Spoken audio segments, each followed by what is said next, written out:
Hello everyone. So after long time हम आप लोगों के लिए एक वीडियो बना रहे हैं जो कि मंथली ब्रेकआउट के ऊपर ही है। सो पिछले मंथ में बहुत सारे स्टॉक्स ने ब्रेकआउट दिया है जिसमें लो वॉल्यूम स्क्रिप्ट भी बहुत सारे थे, बट आप लोगों के लिए हमने सोचा कि ऐसे स्टॉक्स के बारे में बात करिए जिनमें वॉल्यूम भी अच्छा है, मार्केट कैप भी उनका अच्छा है, क्योंकि लो वॉल्यूम में थोड़ा रिस्क बढ़ जाता है। सो हमारा हमेशा फोकस ये रहता है कि जहाँ पर आपका कैपिटल भी प्रोटेक्ट रहे और आपका रिटर्न भी आता रहे, उस तरीके के ही स्टॉक्स हम आप लोगों के लिए लेके आते रहते हैं और जो हमें स्टॉक्स अच्छे लगते हैं उस पर ही हम लोग फोकस करते हैं, जिसमें कुछ ना कुछ फंडामेंटल चेंज हो रहा होता है या पर्टिकुलर सेक्टर में कोई ना कोई चेंज हो रहा होता है। सो वो सारे स्टॉक्स हमारे रडार पर होते हैं। इसका स्टॉक अच्छा होने का मतलब ये नहीं है कि आपको प्रॉफिट देगा ही देगा, और स्टॉक खराब होने का मतलब ये नहीं है कि आपको बस लॉस ही लॉस होगा। हर जगह पर आपको अपना टेक्निकल और फंडामेंटल देख के ही काम करना है, ओके, एंड प्लानिंग करके काम करना है। स्टॉक का आउटकम क्या होगा वो किसी को भी नहीं पता है। सो चलिए आइए देखते हैं कि वो कौन से 3 स्टॉक्स हैं जो हमारे रडार पर हैं आने वाले अगले 1 से 2 सालों के लिए, और जिन्होंने पिछले मंथ बहुत अच्छा ब्रेकआउट दिया है। चलिए स्टार्ट करते हैं। तो पहला स्टॉक जो हमारे रडार पर है वो है Repco home finance limited. Repco homes finance limited आपके स्क्रीन पर दिख रहा होगा। ये रेपको होम फाइनेंस लिमिटेड का मंथली टाइम फ्रेम है। जैसे कि हम मंथली ब्रेकआउट की बात कर रहे हैं, तो मंथली ब्रेकआउट्स के अंदर हम लोग मल्टी ईयर ब्रेकआउट, मतलब जितना ज़्यादा साल का ब्रेकआउट हो उतना अच्छा हमारे लिए है, तो हम लोग मल्टी ईयर ब्रेकआउट देखते हैं। सो यहाँ पर अगर हम देखें तो पहले जो ये स्टॉक्स था वो एक अप ट्रेंड में था यहाँ तक। उसके बाद क्या हो गया, ये स्टॉक आपका साइडवेज में आ गया, एंड अगर हम बात करें यहाँ पे तो ये स्टॉक यहाँ पर डाउन ट्रेंड में आ गया था हमारा इस लेवल पे। मतलब सितंबर 18 में ये स्टॉक हमारा डाउन ट्रेंड में आ गया था, क्योंकि सितंबर 18 में इसने नवंबर 16 का जो लो है वो ब्रीच कर दिया और नीचे क्लोज हो गया। उसके बाद अगर हम देखें तो स्टॉक ऑल टाइम लो को उसने टच कर दिया था, ऑल टाइम लो को भी ब्रीच कर दिया, क्योंकि उस टाइम पे मार्च 2020 का टाइम था। तो आपको पता है कि वो सारे के सारे स्टॉक्स जितनी बुरी तरीके से गिर रहे थे वो सबको पता है।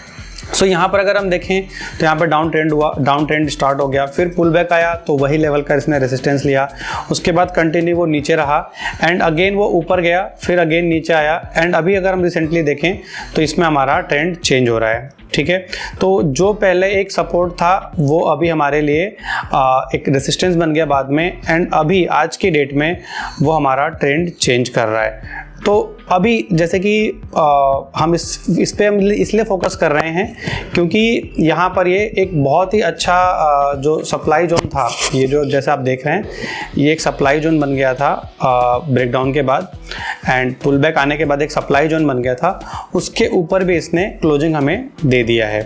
तो ये सारी चीज़ें जो हैं हमारे रडार पे आने की सबसे पहला रीज़न ये था कि 52 वीक हाई, सबसे पहला रीज़न हमारा था कि 52 वीक हाई।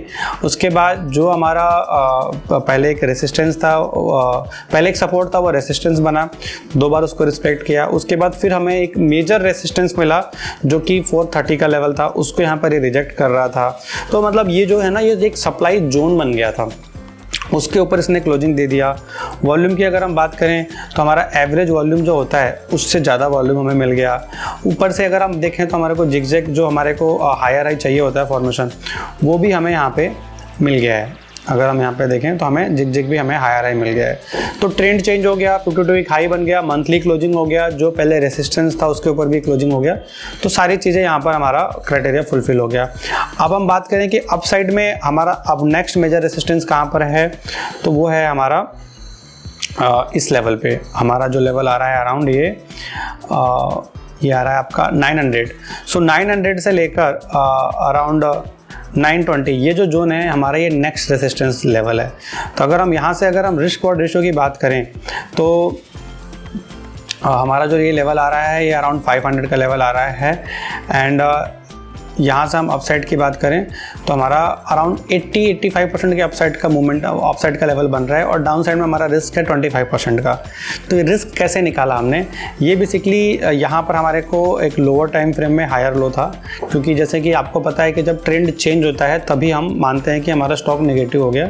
सो मंथली टाइम फ्रेम में नहीं था, बट वीकली टाइम फ्रेम पर हमें एक काफ़ी अच्छा एक हायर लो मिल रहा था। तो वो लेवल है 366 का। तो अगर ये स्टॉक हमारा 360 इसके नीचे मंथली क्लोजिंग दे देता है तो हमारा जो व्यू है वो इनवैलिड हो जाएगा।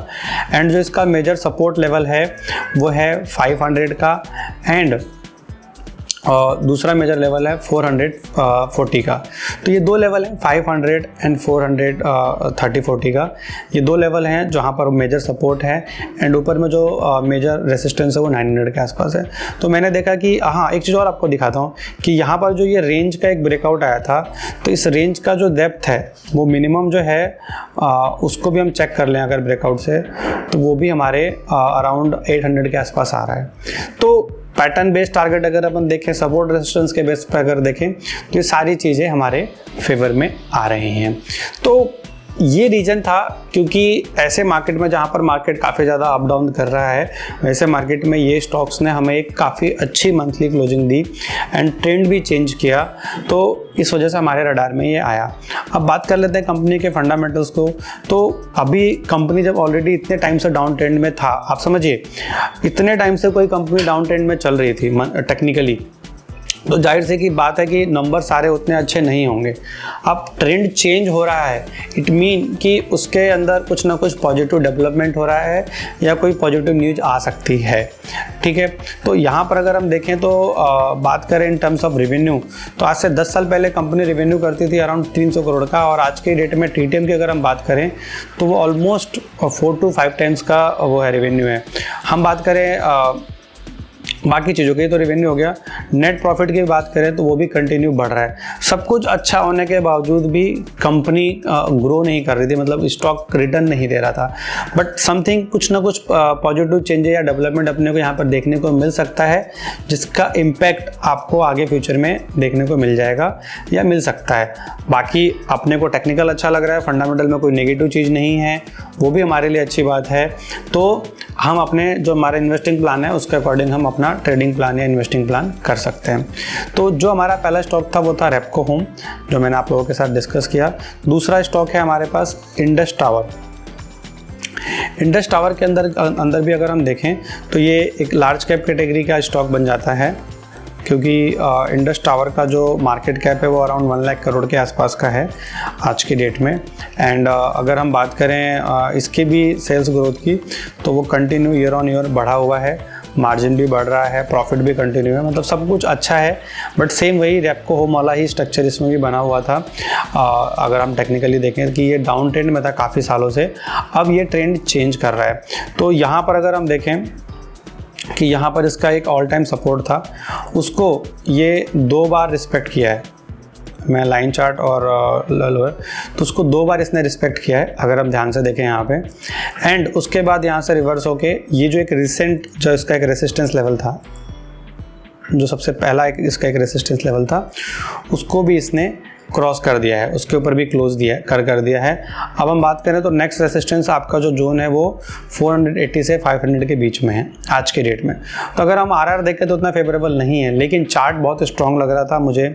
वॉल्यूम की बात करें तो अगर आप आज तक का वॉल्यूम देखिए, मेरे को देखने का ये मेरे रडार में इसलिए भी आया क्योंकि एक तो 52 वीक हाई भी बना रहा था, और एक तो 5 साल से ज़्यादा का रेंज का ब्रेकआउट भी दिया। अब ये जो 5 साल का रेंज है आप देखेंगे तो ये कितना अच्छा रेंज है, जिसमें चार्ट पैटर्न के अकॉर्डिंग अगर हम बात करें तो W पैटर्न भी बना हुआ है। यहाँ पे W पैटर्न कैसे बनता है मैं आपको भी दिखा देता हूँ। यहाँ पर आपका एक W टाइप का भी पैटर्न बना हुआ है, तो डबल बॉटम पैटर्न भी बोलते हैं इसको अपन। तो डबल बॉटम का भी ब्रेकआउट इसके अंदर आया हुआ है। अगर हम उसका ही रेंज लेके चलें, डबल बॉटम का ही अगर हम ये रेंज लेके चलें, तो उसके अकॉर्डिंग भी अगर हम बात करें तो ऑल टाइम हाई क्रॉस होता हुआ दिख रहा है, और ऑल टाइम हाई क्रॉस हो गया तो फिर वो नए जोन में चला जाएगा, उसका लेवल ऑटोमेटिकली चेंज हो जाएगा। बट यहाँ पर अगर हम देखें तो जैसे कि आप लोगों को पता है कि हमारे पास अगर कोई हायर लो नहीं है पास में, तो हम क्या करते हैं, हम लेटेस्ट मतलब जो ब्रेकआउट कैंडल का लो है उसका स्टॉप लॉस रखते हैं। तो यहाँ से भी अगर हम बात करें तो अपसाइड में जो मूव है इस लेवल से वो अराउंड 50% के आसपास का है, और जो रिस्क है वो अराउंड 13% के आसपास का है। तो मोर देन 1:3 का RR से ज़्यादा का बन रहा है इसके अंदर। तो ये भी हमारी एक प्लानिंग होती है कि कई स्टॉक बहुत अच्छा ब्रेकआउट देते हैं, बट सम टाइम मार्केट जैसा भी मार्केट अगर लगता है कि यहाँ से गिरेगा या नीचे जा सकता है, तो ये स्टॉक भी टूट सकता है। राइट, ये हमें लगता है, बट कई बार ऐसा होता है कि ऐसा नहीं होता है। अगर ऐसा कुछ होता भी है, मान लीजिए पैनिक में मार्केट नीचे आ जाता है, तो हमारी थोड़ी सी जो प्लानिंग है वो चेंज हो जाएगी। हमारी प्लानिंग क्यों चेंज हो जाएगी? क्योंकि यहाँ पर एक ट्रेंड लाइन का भी ब्रेकआउट था, और फिर जो नेक्स्ट सपोर्ट जोन है वो हम लोअर टाइम फ्रेम के बेसिस पे देखें, मल्टी टाइम फ्रेम के बेसिस पे, तो नेक्स्ट जो सपोर्ट जोन बनता है हमारा वो बनता है अराउंड 240 के आसपास।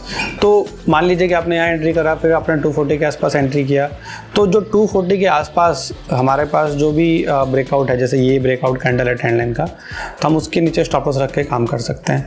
तो मान लीजिए कि अगर हम दो लेवल पे एंट्री करते हैं और स्टॉप लॉस हम रखते हैं 240 का, तो एवरेज कॉस्टिंग मान के चलते हैं कि हमारा 300 के आसपास आ जाएगा, राइट, मतलब 280 से 300 के आसपास।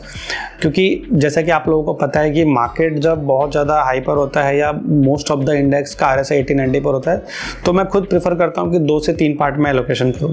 तो अगर मैं यहाँ से देखूँ तो मैं ये मान के चलता हूँ कि 280-270 के आसपास मेरा एक मतलब एवरेज लेवल आएगा। तो 25% का रिस्क है और 79% का रिवॉर्ड है, तो ये भी आपको देखने को मिल सकता है। तो ट्रेंड अच्छा है, अब उसमें कब एंट्री करना है ये प्लानिंग आपको देखिए करनी पड़ेगी, क्योंकि सबका रिस्क प्रोफाइल अलग अलग होता है। तो काफ़ी लोग ऐसे होंगे कि यहाँ रिटेस्ट पे एंट्री करेंगे, ब्रेकआउट कैंडल का लो का स्टॉप लॉस रखेंगे, बट अगर मार्केट किसी वजह से पैनिक फॉल दे देता है और इसके नीचे क्लोजिंग देने से पहले ये इसको रिटेस्ट कर देता है, तो वहाँ पर फिर प्लानिंग आपकी चेंज हो जाएगी। क्योंकि कंपनी में पॉजिटिव डेवलपमेंट हो रहा है, चार्ट भी अच्छा लग रहा है, पैटर्न का ब्रेकआउट भी आया हुआ है, तो ये सारे रीजंस थे हमारे रडार पर इस स्टॉक के आने के। आउटकम आपको जैसे पता है कि सब वो मार्केट के हाथ में है। तो ये रीजन भी था कि ये स्टॉक्स ने काफ़ी अच्छा डबल बॉटम का ब्रेकआउट दिया। और जैसे कि मेरा ये मानना है कि अगर कोई स्टॉक और अपने मेजर सपोर्ट से ऊपर की तरफ जा रहा है तो वो मेजर रेजिस्टेंस तक जा सकता है, और मेजर रेजिस्टेंस से नीचे की तरफ आ रहा है तो वो मेजर सपोर्ट तक जा सकता है, क्योंकि मार्केट इसी के बीच में चलता है। ट्रेंड अप है तो अपने को बाई करके काम करना है, ट्रेंड डाउन है तो अपने को सेल करके काम करना है। तो ये प्लानिंग सारी आपकी होनी चाहिए।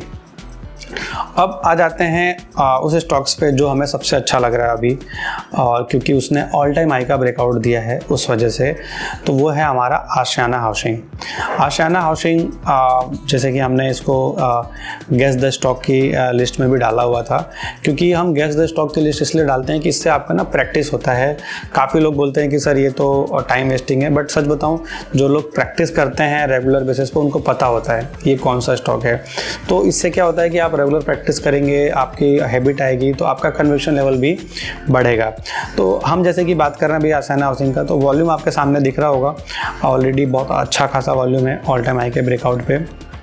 तो एक बार के लिए मैं वॉल्यूम को हटा देता हूँ। अब आ जाते हैं कि इसमें स्ट्रक्चर कैसे चेंज हुआ है।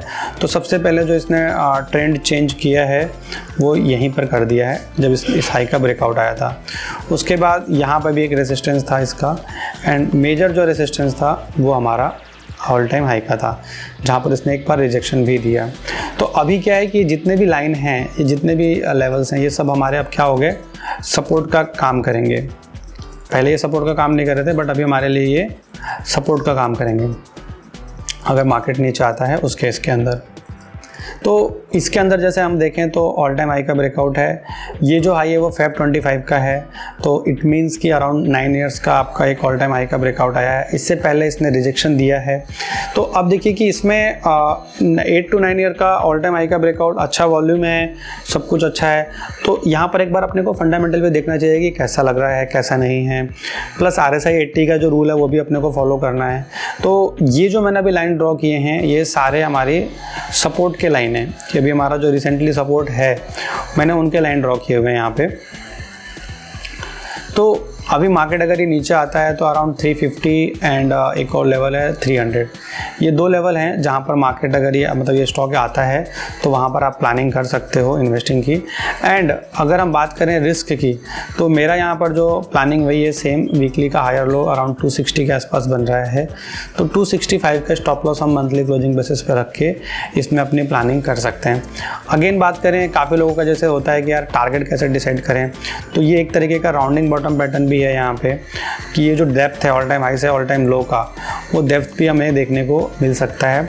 तो उसके अकॉर्डिंग क्या टारगेट बनता है, तो हमारा टारगेट उसके अकॉर्डिंग अगर हम बात करें आज के डेट में, तो उसके अकॉर्डिंग टारगेट बन रहा है हमारा अराउंड 600। तो अभी अगर हम रिस्क और रेशियो भी यहाँ पर कैलकुलेट करें कि यहाँ से हमारा रिवॉर्ड कितना है, अगर अराउंड 600 का हम टारगेट लेके चलते हैं और हम स्टॉप लॉस लेके चलते हैं 265 का, तो हमारा रिस्क आ रहा है 22% का और रिवॉर्ड आ रहा है 73% का। तो यहाँ पर भी हमारा जो रिस्क और रेशियो है वो मोर देन मतलब 1:3 का है। सो जैसा कि आपने देखा कि इसमें आरआर हमारा मोर देन 1:3 का बन रहा है। अब आइए इसका देख लेते हैं अपन फंडामेंटल कुछ पॉइंट्स। तो अगर हम फंडामेंटल्स पॉइंट्स पे आए तो देखते हैं, हम अगर देखते हैं तो यहाँ पर 3700 करोड़ का मार्केट कैप है इसका, ओके। एंड नेट में डेट फ्री कंपनी है। और हम बात करें अगर इसके रेवेन्यू की ईयर ऑन ईयर बेसिस पे, क्योंकि लॉन्ग टर्म इन्वेस्टमेंट अगर हम कर रहे हैं तो ईयर ऑन ईयर रेवेन्यू देखना ज़्यादा बेटर रहता है, year on year profit and sales देखना ज़्यादा बेटर रहता है। तो 2012 में अगर हम देखें तो ये 250 करोड़ के आसपास का सेल कर रहा था, जो कि अभी 750 करोड़ के आसपास का TTM कर रहा है। मतलब आपका जो सेल है वो 3x ऑलरेडी हो चुका है। बीच में अगर हम देखें तो यहाँ पर 2016 में भी इसने काफ़ी अच्छी सेल करी थी। उसके बाद कोविड के टाइम पर अगर हम देखें तो ये लॉस में भी चली गई थी। एंड अगेन अगर आप देखें तो अब ये प्रॉफिट में आना स्टार्ट हो चुका है, ये कंपनी प्रॉफिट में आना स्टार्ट हो गई है। तो कोविड के टाइम से अभी तक अगर हम देखें तो जैसे मार्जिन में सब कुछ माइनस में चला गया, तो कोविड का टाइम आप लोग सभी लोगों को पता ही है। तो सेल्स अगर हम बात करें कोविड के बाद से लेके तो 250 अराउंड है, फिर 220 है, फिर 400 है और अभी 762 है। तो ग्रोथ आप किस हिसाब से हो रही है आप देख रहे हैं। बाकी रियल एस्टेट में, प्रॉपर्टी में काफ़ी अच्छा खासा मूव भी देखने को मिला है पिछले 1-2 सालों से, मे बी उसका भी इम्पैक्ट हो सकता है। दूसरी चीज़ अगर हम बात करें कि रियल एस्टेट कंपनी है वो भी डेट फ्री, तो वो चीज़ एक काफ़ी पॉजिटिव मैं मान के चलता हूँ, ये मेरा पॉइंट ऑफ व्यू है। बात करें कि कंपनी क्या एग्जैक्टली कहाँ इसके प्रोजेक्ट हैं, क्या क्या काम है, तो रियल एस्टेट डेवलपर हैं ये। And 5 to 7 year time frame इनका होता है जो भी इन्वेंट्री का होता है। प्लस इनका अगर आप देखें तो रेजिडेंशियल सेगमेंट है इनके। The company operates in 4 residential segment, namely kids, active, senior living homes and premium homes. So market position अगर हम देखें तो company ranks number 1 in senior living home segment for the 6th year in a row. तो ये छोटी छोटी चीज़ें हैं जो अपने को देखनी चाहिए, काफ़ी वैल्यू ऐड करती हैं सारी चीज़ें। रेवेन्यू इनको कहाँ से आ रहा है, प्लस इनका कहाँ पे प्रोजेक्ट है। तो इनका अगर आप देखें तो राजस्थान में भी है, राजस्थान में इनका जयपुर में काफ़ी बड़ा प्रोजेक्ट है। जयपुर की अगर मैं बात करूँ तो काफ़ी बड़ी सोसाइटी है जयपुर की, रंगोली गार्डन के नाम से, वो भी इन्हीं का है। उसमें अराउंड मेरे को जितना याद आ रहा है 1600 फ्लैट्स हैं और वो काफ़ी पुराना प्रोजेक्ट है, उनका सक्सेसफुल प्रोजेक्ट है। तो अभी ये सारी चीज़ें उन्होंने ऑलरेडी यहाँ पर मेंशन भी किया हुआ है। तो कुल मिला जुला के, और देखिए कि सबसे बड़ा रेवेन्यू में, जैसे मैंने आपको बोला कि जयपुर में इनके प्रोजेक्ट्स हैं काफ़ी, तो 38% इनका अभी जो 62 लाख स्क्वायर फीट का जो इनका पूरा है, तो जो भी इनका अभी ऑनगोइंग प्रोजेक्ट है उसमें 38% इनका जयपुर से ही है। तो ये काफ़ी सारी चीज़ें हैं जो काफ़ी पॉजिटिव हैं एंड कंटिन्यू इसमें अपने को पॉजिटिव डेवलपमेंट ही देख रहा है, अभी कोई नेगेटिव डेवलपमेंट नहीं दिख रहा है। तो कंपनी को डिटेल में पढ़ने के लिए सबसे बेस्ट साइट है, इसको आप देख सकते हैं। यहाँ से आप फंडामेंटल चीज़ें भी देख सकते हैं, ग्रोथ हो रही है, प्रॉफिट कितना कमा रही है कंपनी, कर्जा कितना है कंपनी के ऊपर, नंबर ऑफ शेयर होल्डर कितने हैं, ये सारी चीज़ें। तो ये काफ़ी अच्छी वेबसाइट है, इसको भी आप लोग देखिए, ठीक है। तो अल्टीमेटली आप कोई भी स्टॉक्स में काम करते हैं या ट्रेडिंग प्लान करते हैं, इन्वेस्टिंग प्लान करते हैं, वो सब कुछ के पीछे एक लॉजिक होना चाहिए। तो मेरा लॉजिक सिंपल है, ऑल टाइम हाई का ब्रेकआउट दे रहा है, 5 साल से ज़्यादा का ब्रेकआउट दे रहा है, या मल्टी ईयर का ब्रेकआउट दे रहा है, एंड या 52 वीक हाई का ब्रेकआउट दे रहा है, प्लस साथ के साथ कुछ फंडामेंटल भी चेंज आ रहे हैं या उस पर्टिकुलर सेक्टर में कुछ डेवलपमेंट हो रहा है। तो ये सारी चीज़ें हम लोग देखते हैं। एंड उसके बावजूद भी ऐसा नहीं है कि आपके टारगेट ही आते हैं, स्टॉप लॉस भी होते हैं। अभी रिसेंटली जैसे आप लोग देखेंगे कि हमने बहुत सारे स्टॉक्स आप लोगों के साथ 4-5 साल पहले शेयर किए थे, उसमें से कुछ स्टॉक्स हैं जो परफॉर्म नहीं कर रहे हैं, नहीं चल रहे हैं, बट कुछ स्टॉक ऐसे हैं जो 4x, 5x, 10x हो चुके हैं। तो जैसे कि हमारी प्लानिंग क्या है कि विनर के अंदर एलोकेशन बढ़ाना है और लूजर के अंदर एलोकेशन कम करना है। तो होता क्या है बेसिकली कि अगर आप लूजर के अंदर एलोकेशन कम कर रहे हो या नॉन परफॉर्मिंग के अंदर एलोकेशन कम कर रहे हो तो वो आपके पोर्टफोलियो को ज़्यादा इफेक्ट नहीं करता है, और वहीं पर अगर आप विनर के अंदर पोजीशन बढ़ाते चले जाते हो तो उससे आपका पोर्टफोलियो और अच्छे से ग्रो करता है। तो जो भी हाँ, एक चीज़ और आपको बोलना चाहूँगा कि काफ़ी 1-1.5 महीने से हम लोग आप लोगों के साथ वीडियो शेयर नहीं कर रहे थे, जस्ट बिकॉज ऑफ क्योंकि मार्केट हमें उतना अच्छा नहीं लग रहा था। और देखिए सबका तरीका अलग अलग है, बट जब आप निफ्टी में भी देखिए कि मैं पिछले 3 महीने से निफ्टी पे कोई व्यू से ज़्यादा शेयर नहीं कर रहा हूँ, तो वो अभी आपके फेवर में ही है, क्योंकि मार्केट एक दिन ऊपर जाता है, फिर अगले दिन नीचे आ जाता है, फिर ब्रेकआउट देता है, फिर नीचे आ जाता है, फिर ब्रेकडाउन देता है, फिर ऊपर चला जाता है। तो ऐसे में पैसा नहीं कमा सकते आप। लेकिन वो चीज़ मैंने पहले ही आप लोगों के लिए बोल दी कि भाई मुझे मार्केट अभी समझ में नहीं आ रहा है, इसलिए मैं काम नहीं कर रहा हूँ, तो वो अपने फेवर में ही है। तो ऐसा ज़रूरी नहीं है कि आप हर दिन काम करें मार्केट के अंदर। जब आपको मार्केट समझ में नहीं आ रहा है आपके टेक्निक के अकॉर्डिंग, आपके रूल के अकॉर्डिंग, तो ये ज़रूरी नहीं है कि आप काम करें। आप कुछ दिन अगर आप नहीं भी काम करेंगे तो भी चलेगा। बाकी इन्वेस्टिंग के अंदर भी मेरा अभी यही प्लानिंग है कि मैं 2-3 पार्ट में ही एलोकेशन करूँ अगर कोई चीज़ मुझे अच्छा लगता है तो। उसके बावजूद भी हमने आप लोगों के साथ स्टॉक्स के नाम शेयर किए हैं, बट थोड़ा सा अभी हम लोग कम फोकस कर रहे हैं स्टॉक्स के ऊपर, इन्वेस्टिंग के ऊपर, ट्रेडिंग के ऊपर, जस्ट बिकॉज ऑफ मार्केट में एक काफ़ी बड़ा इवेंट भी आने वाला है। तो ऐसे केसेस में अगर आप चुपचाप बैठे रहें तो आपका कैपिटल प्रोटेक्शन ज़्यादा रहेगा, क्योंकि पिछले 1-1.5 साल में एक साल में रिटर्न बहुत अच्छा आया है, सबको अच्छा मिला है, किसी को 50 है, किसी का 100% है, किसी का 150% है, सबको रिटर्न अच्छा आया है। तो जो कमाया हुआ है आपको उसको भी बचाना है। जब मार्केट आपको समझ में नहीं आ रही हो या जब मार्केट कंफर्टेबल आपको नहीं लग रहा हो, मार्केट समझ में आने का मतलब ये नहीं है कि मार्केट बिल्कुल ही समझ में नहीं आ रही है या आपने को काम नहीं करना चाहिए, समझ में आ रहा है, लेकिन एक रिस्क वाला जो फैक्टर है ना, वो चीज़ हमें अभी मना कर रहा है, क्योंकि हमारा कुछ क्राइटेरिया है जिसको हम लोग फॉलो करते हैं। तो वो चीज़ अभी के लिए हमें वेट करने के लिए बोल रही है। तो एक बार रिजल्ट आ जाएगा, मार्केट में थोड़ा जो वॉलेटिलिटी है वो सेटल डाउन हो जाएगा, उसके बाद हम लोग काम करेंगे। काफ़ी लोगों का रिक्वेस्ट ये भी था, जैसे कि हम लोगों ने कलकत्ता में मीटअप किया, मुंबई में मीटअप किया, तो काफ़ी लोगों का रिक्वेस्ट ये भी था कि सर आप कहीं और हमारे भी सिटी में कीजिए। तो अभी हमारे जो नेक्स्ट 2 सिटीज़ का प्लान है वो एक दिल्ली का है और एक जयपुर का है, तो उसके डेट्स और वो जो भी है वो आपको मिल जाएंगे। प्लस जैसे कि काफ़ी सारे लोगों की क्वेरी ये भी आती है कि सर हमें सीखना भी है, तो उसके लिए भी हमारा जो नया नेक्स्ट बैच है वो जुलाई में आ रहा है, जो 1 ईयर का मेंटरिंग, मतलब 9 मंथ से अब हमने 1 ईयर मेंटरिंग के लिए कर दिया है। तो वो भी आप हमें ज्वाइन कर सकते हैं, और उससे रिलेटेड कोई भी क्वेरी है तो आपको वो सारा का सारा डिस्क्रिप्शन में मिल जाएगा।